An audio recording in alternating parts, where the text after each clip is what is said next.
Muzo, Jeremy Loops is joining me in studio. Now I'm super excited to hear about all of the international traction he's been getting. Hello. Hello, how are you? Good, how are you? Yeah, good, thanks. Now I'm super excited about all the international acclaim you've been getting. Everyone loves you. Do they? Yes. Really? They do. You're from Canada, I heard. Are they loving me there? Yeah. Yeah? I can't speak for the whole of Canada, but... Yeah, just one person for sure. Yeah, one person for sure loves you. All right, nice. Now, Sounds congratulations. Good. Skinny Blues topped 100,000 plays on SoundCloud today. Yeah. Yay! I know. High fives. All right, thank you. You're welcome. You are really present, right? I mean, you are up to date. I know. I only put that out this morning. I know. Okay. I'm like a stalker a little All right. bit, but sorry. It's okay.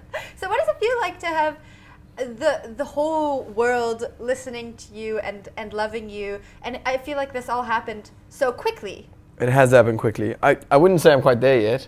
It feels like I might be there, maybe, but I don't think, I think when you say the whole world, I think like there's people listening to me. A lot of people in the world. some people in the world are starting to listen to me, but it's still, I mean, it really just feels like the beginning of, to the tip of the iceberg, I suppose. It's the beginning of the long haul. But it's exciting that it's snowballed to this point where it feels like it can go crazy, I suppose. And yeah, the debut album is doing well. I think the last time I came on News 24, it had just topped the iTunes charts locally in South Africa, which was a big deal for us here, and the fact that it was kind of doing well. And yeah, now a couple of months later, Skinny Blues is on fire, and Down South made it to #1 on all of our stations locally. So it's been exciting, certainly what it's done here in South Africa.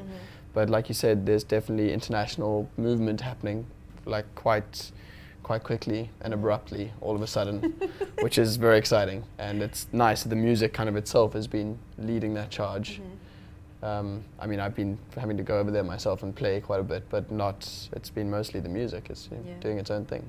Now you've just come back from an American / kind of Canadian tour. Well, not that was in May. I've been in a couple since then, but yeah, May was the last time I was in the States and Canada. It was very cool. Are you going back? Definitely, yeah. I will.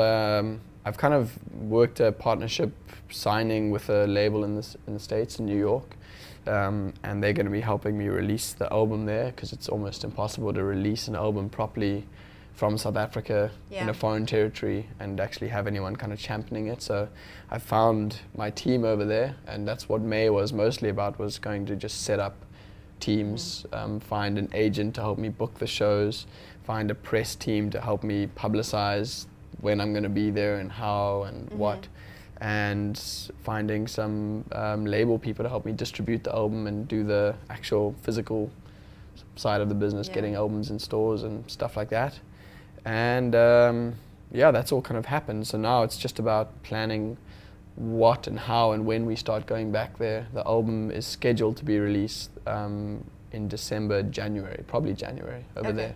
In which case I'll have a fall tour over in the States in January and tour the release of the album the same way I did here in April, May. Now, how does the audience in the States differ from the audience, let's say, here in South Africa? I don't know yet. Yeah, I suspect they do. I mean, I think one thing that's been really interesting with my travels over the last 3 or 4 years of doing this, and last year we saw some amazing places. We were in like Prague and Paris and India. You loved India. I loved India. Yeah, I did. I've loved a lot of the places we've been. Seychelles we went last year. We went some, you know, in Prague no one spoke much English. I've had some crowds, even in France, like in Paris, it's quite different dealing with different crowds and cultures and language barriers. But I certainly haven't actually found any kind of resistance. The feeling of acceptance to the music and the way it's responded to has been quite similar, even like in India where it was totally different. So I don't know how exactly the US differ, but I don't think it's, when it comes just down to the music, I think it's quite similar actually.